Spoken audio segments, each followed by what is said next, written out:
परंतु अपने साहसिक कारनामे के पहले चरण में कोई ज्यादा मुश्किल नहीं आई।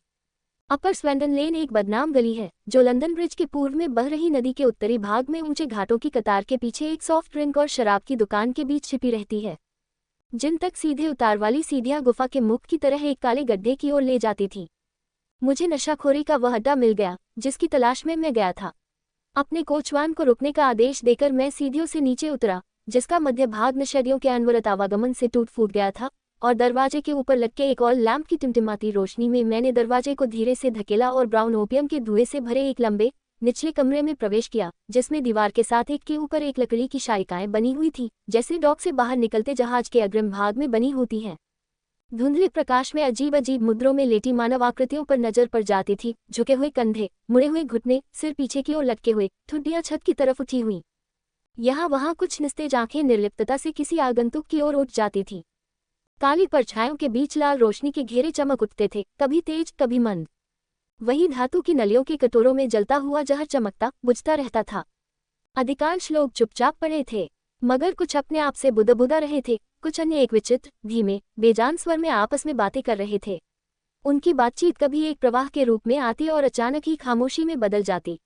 उनमें से हर एक दूसरे की बात अनसुनी करके अपनी ही बात बुदबुदाता।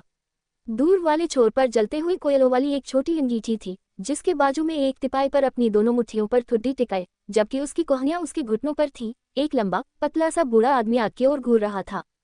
जैसे ही मैंने प्रवेश किया, एक पीला मलेशियाई सेवक जल्दी से मेरे लिए ड्रग की एक खुराक व पाइप ले आया और उसने एक खाली बर्थ की ओर इशारा किया। धन्यवाद, मैं यहाँ रुकने के लिए नहीं आया हूँ, मैंने कहा। मेरा एक दोस्त यहाँ है, मी इजा विटनी, और मैं उससे बात करना चाहता हूँ।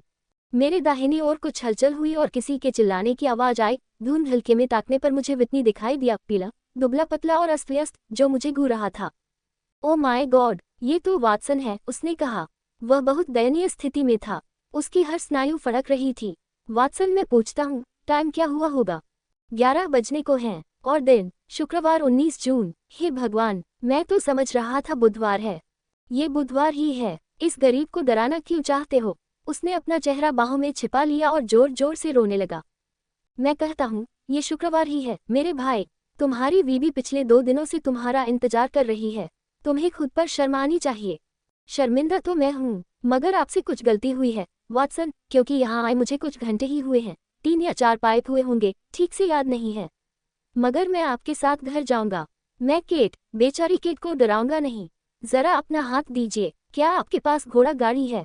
हाँ, मैं बाहर छोड़कर आया हूँ। तब तो मैं उसी में जाऊंगा, मगर मुझे एक बात जरूर कबूल करनी होगी। आप बताएं वाटसन, वह क्या होगी? मैं बिल्कुल बेकार हो गया हूँ। मैं अपने लिए कुछ नहीं कर पाता। ड्रग के सिर चकरा देने वाले घिनौने धुएं से बचने के लिए मैं अपनी सांस रोके उस संकरे गलियारे से गुजर रहा था और मेरी आंखें मैनेजर को ढूंढ रही थी। जैसे ही मैंने अंगीठी के पास बैठे लंबे आदमी को पीछे छोड़ा, मैंने महसूस किया जैसे किसी ने अचानक मेरे ओवरकोट का छोर खींचा हो और धीमी आवाज में कोई फुसफुसाया, थोड़ा आगे बढ़ो और फिर पीछे मुड़कर मेरी ओर देखो। ये शब्द मुझे साफ साफ सुनाई दिए। मैंने नीचे देखा। वे शब्द मेरे बाजू में बैठे बूढ़े आदमी से ही आ सकते थे, परंतु बहुत ही पतला, ज्यादा ही झुर्रियों वाला, झुका सा वह बूढ़ा अपनी ही दुनिया में लीन वैसे ही बैठा हुआ था। उसके घुटनों के बीच अफीम का पाइप लटक रहा था, मानो थकावट के कारण उसकी उंगलियों की पकड़ से छूट गया हो। मैं 2 कदम आगे बढ़ा और फिर मुड़कर पीछे देखा। अचरज की चीख निकलने से रोकने के लिए मुझे आत्मनियंत्रण की अपनी पूरी ताकत का इस्तेमाल करना पड़ा। वह घूमकर ऐसे बैठ गया था कि उसे मेरे सिवाय कोई देख न सके। उसका बदन भर गया था, उसकी झुर्रियां गायब हो गई थी, उसकी निस्तेज आंखों में चमक लौट आई थी, तथा वहां अंगीठी के पास बैठा और मेरे आश्चर्य पर खीसे निपुरता वह कोई और नहीं, शर्लक होम्स था। उसने मुझे पास आने का हल्का सा इशारा किया और अपने समूह में दोबारा शामिल होने के लिए उसने जैसे ही अपना चेहरा आधा घुमाया, वह एक बार फिर कांपता हुआ जर्जर बूढ़ा बन चुका था। होम्स, मैं फुसफुसाया, इस वाहियात अड्डे में तुम क्या कर रहे हो? तुम जितना धीमे बोल सकते हो बोलो, उसने जवाब दिया। मेरे कान बहुत तेज हैं। अगर तुम अपने स्कॉटिश मित्र से पीछा छुड़ाने की कृपा करो तो तुमसे कुछ बात करके मुझे बेहद खुशी होगी। मेरी घोड़ागाड़ी बाहर खड़ी है, तब तो उसी में उसे घर भेज दो।